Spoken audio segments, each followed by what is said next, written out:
Welcome back, everyone. Today, we are taking a closer look at the story of Frank Michaud, the well-known sovereign citizen who recently faced serious trouble in court with Judge Oakley. The events that unfolded led to intense courtroom moments you definitely do not want to miss. Doing a preliminary exam today.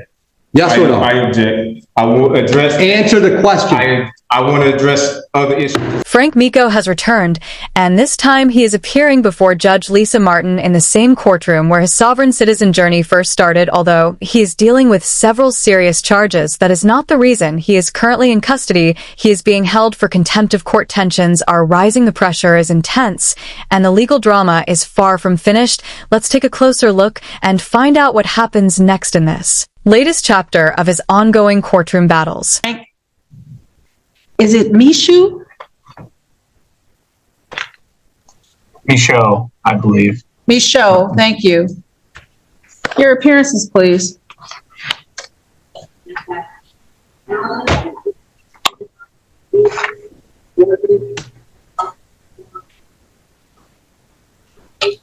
Judge, I'm not sure if we're waiting for the prosecutor, but on Mr. Michaud's behalf, I would say that I'm not sure if Mr. Michaud wants me to continue to represent him. I think he's expressed previously that he does not want me to continue to represent him. I'm happy to be here as some sort of standby counsel, but I prefer that Mr. Michaud sort of speak to whether I'm representing him or whether he intends to represent himself. Give me one moment so we may get the prosecutor's appearance. Good morning, Your Honor. Mohammed on behalf of the people, P86771. Thank you. And Mr. Michaud, your name for the record, sir. I am the beneficiary of the Frank Anthony Michaud Jr. estate, making a special appearance, not general, and I appoint you as my trustee for the record. And Mr. Michaud, were you able to hear Mr. Sullivan indicate that he is standing by as shadow counsel? I heard him. Okay.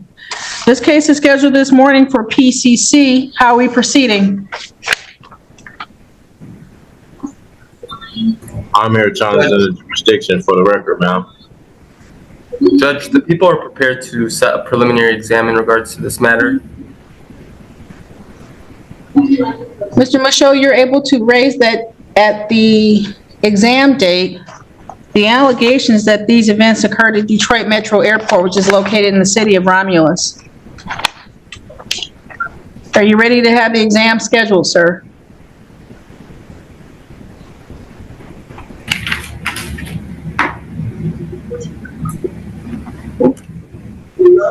I'm not here to Mr. have an Michaud? exam. Still trying to wonder why we moving forward with even having an exam, especially after not having by. You are attending a probable cause conference, not a complete probable cause hearing, and that is precisely the purpose of today's pretrial proceedings. The prosecution has already stated on the record that there is no plea agreement available, and they are completely ready to move forward with a trial. Parties will indicate if they're ready to proceed to exam, if there's a plea or a waiver or some other resolution. So at this time, the assisting prosecuting attorney has requested that an exam be set. Are you prepared to have the exam scheduled?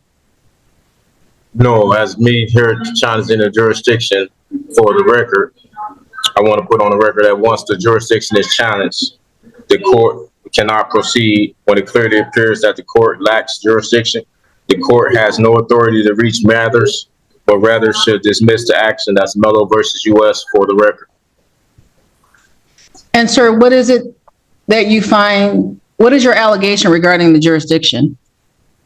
Well, what is the jurisdiction that the court is operating up under, ma'am? The Sixth Amendment has. The court has already, the right Mr. Michaud, the court has already indicated that the allegation is that this event occurred at Detroit Metro Airport, which is located in the city of Romulus.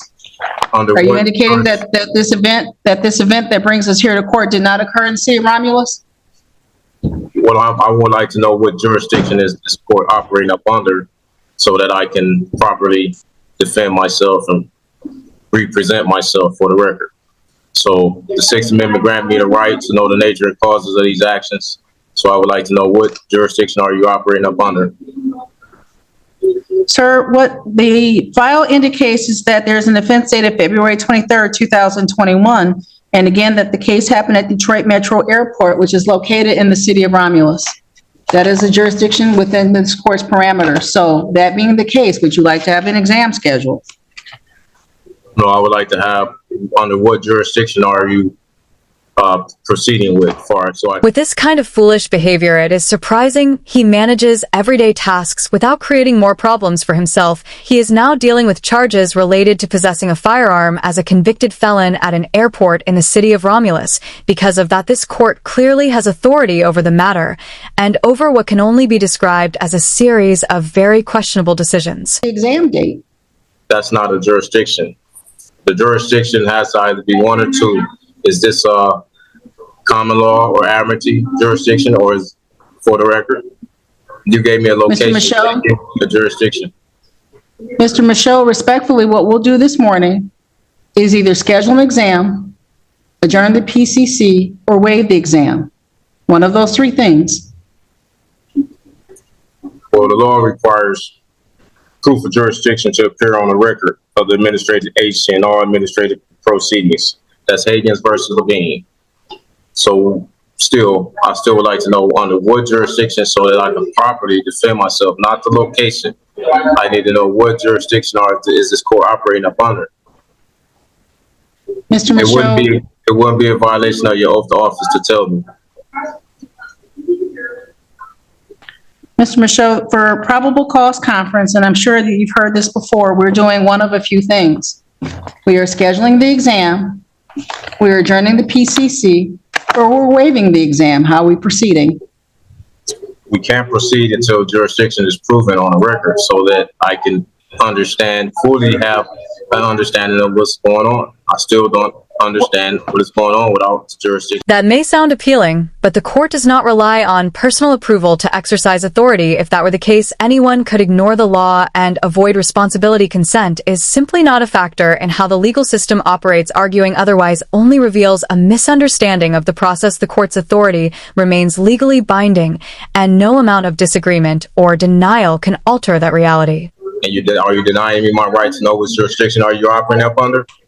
Because it is your constitutional oath to let me know what jurisdiction it is that you are operating up under.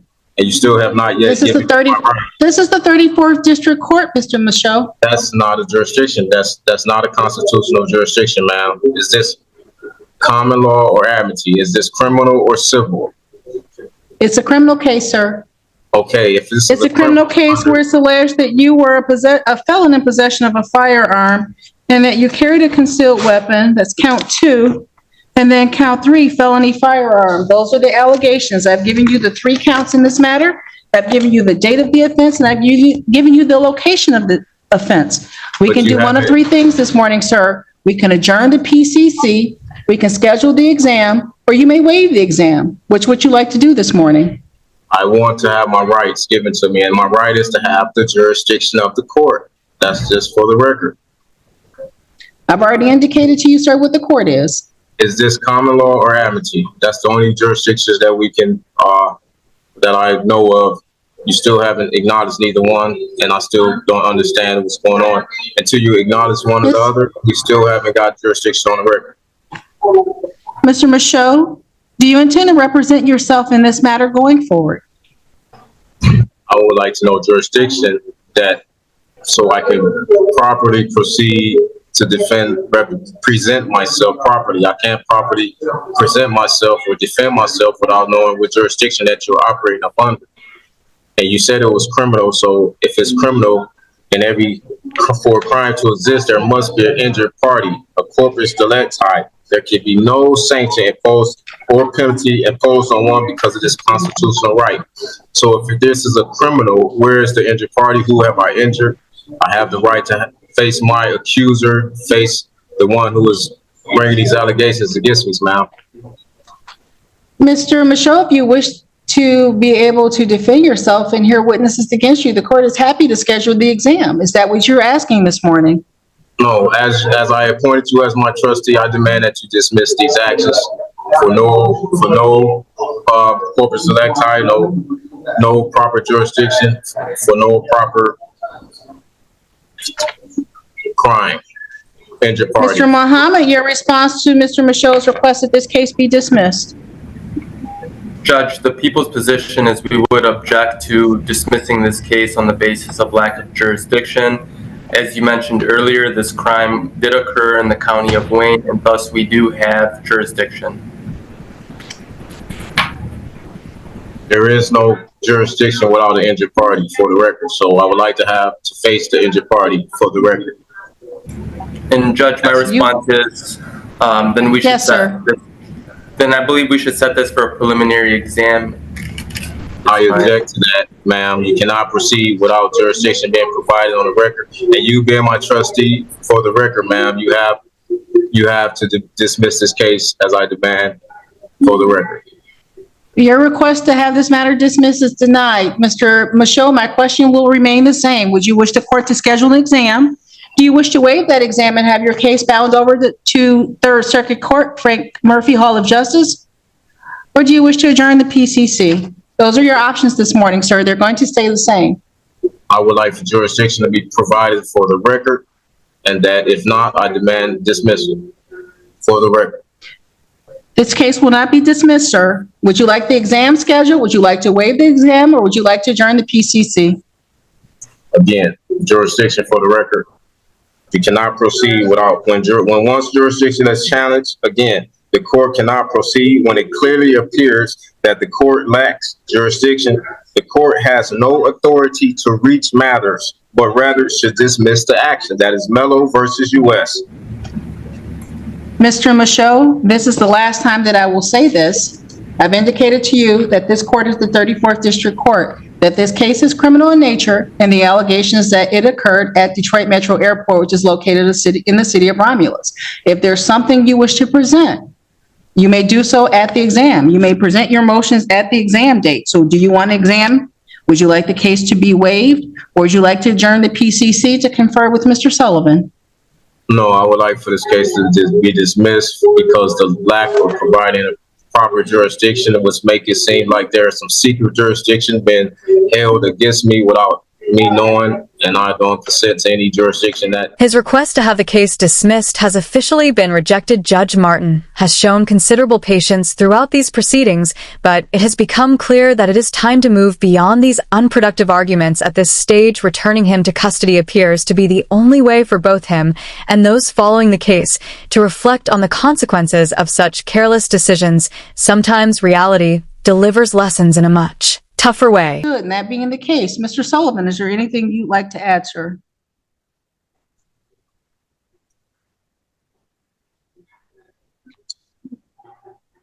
Judge, I don't know what to say. I'm not sure that I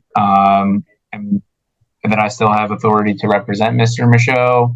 I will say that Mr. Michaud has made his arguments a couple times, and I think that the arguments have been, or the motions have been denied. And I've explained to him that those motions, his arguments are preserved on the record, and that he maintains the ability to appeal any denial of his motion to dismiss. He would be able to appeal that first at the circuit court level and then up to the Court of Appeals. So I've done my best to advise him of his rights to continue making that argument. I will also, I think the court may already be aware that Mr. Michaud is not in custody on this case. He's in custody on a contempt of court that Judge Oakley sentenced him to back at the end of January. So I don't know that there is, unlike clients that are in custody, a reason to expedite the setting of the preliminary exam. So I really, I want to defer to Mr. Michaud's stated interest, what it is that he wants to do with this case. I've given him advice, and I don't know what I can do beyond that. Again, I don't want to create any conflict in my representation. Mr. Sullivan, the court wasn't asking you to. The court has heard Mr. Michaud's arguments. The record has been made. Your statements have been preserved, Mr. Michaud. And at this time, the court can do one of two things. We can schedule you for an exam next week. We have space available next Wednesday, the 28th. We can adjourn this matter for another PCC next Wednesday morning at 8:30, or you may waive your exam. Your response is one of those three things, please, sir. Well, my response, I want to ask you a question. Are you honoring your oath to the Constitution today? Yes, sir. Okay, and I accept your oath, and upon you honor your oath. Then, Mr. Michaud, no. I've answered your question. I've now given you your options multiple times. The court has other cases. Are we scheduling an exam for next Wednesday? Are you waiving your right to have the exam? Or would you like another PCC next Wednesday morning at 8:30 so you have time to consider your options and how you will proceed in this case? Here you are appearing before the court directly from county jail, and every statement you make while in custody only strengthens the court's authority over your case each argument, and every objection becomes part of the official record the harder you try to challenge it. The more the record reflects that authority, it becomes increasingly obvious. With every remark you make, in the end, your own actions are helping the court establish its position. You may do so in writing properly filed. Again, exam, waiver, or adjourn PCC. Dismissal for the record. I demand that you dismiss this you cannot move. Once jurisdiction is challenged, the court cannot proceed for the record, ma'am. And Judge, for the record, the people would like to request a preliminary exam. There will be no plea offer. We did already have a probable cause conference in this case, so we are prepared to move forward, Judge, just for the record. Marianne, is there space next Wednesday afternoon? Yes, Judge, at 2:30. I object. Court cannot proceed without jurisdiction for the record. Jurisdiction has not been provided for the record so that I may. Mr. Michaud, the court has responded and provided the appropriate information to you. The exam will be scheduled for next Wednesday, February 28, 2024, at 2:30 p.m. in person here in courtroom number 1. If there is a motion that you want the court to consider, the court will take it up as a preliminary part of the exam. I object. Anything else, Mr. Mohammed? Nothing from the people, Judge. Thank you. Anything else, Mr. Michaud? I demand for dismissal for the record. Court cannot proceed without jurisdiction being provided for the record, and yet you still continue. Your oral motion having been heard and denied. Anything else? Why are you denying to put the jurisdiction on the record? Why? I just want to know why. Why are you denying? I've done that, Mr. Michaud. I've done that. I've asked you multiple times how you would like to proceed with this conference. You refuse to answer the court's question regarding how we're proceeding. The prosecution has requested an exam. The court has scheduled an exam. If there are things that you wish to take up preliminary next Wednesday, we will take it up before the exam starts. I'm not prepared, do not wish to have a preliminary without me knowing how to defend myself under which jurisdiction. So it's still a violation of my rights, my due process. You're moving forward without telling me which jurisdiction so that I can properly defend myself and represent. Civil and criminal procedures have different jurisdictions, and I need to know which one are you operating up under now. How could you? You do, Mr. Michaud. The court's answered the question multiple times. And the court deems that brings today's video to a close. It appears his next appearance will be an in-person probable cause hearing scheduled for Wednesday, which he continues to insist is somehow unconstitutional. Despite those claims, the facts tell a different story. If you enjoyed this video, be sure to leave a like. And if you did not, feel free to hit the dislike button. Either way, share your thoughts in the comments and subscribe with notifications turned on so you never miss any future uploads.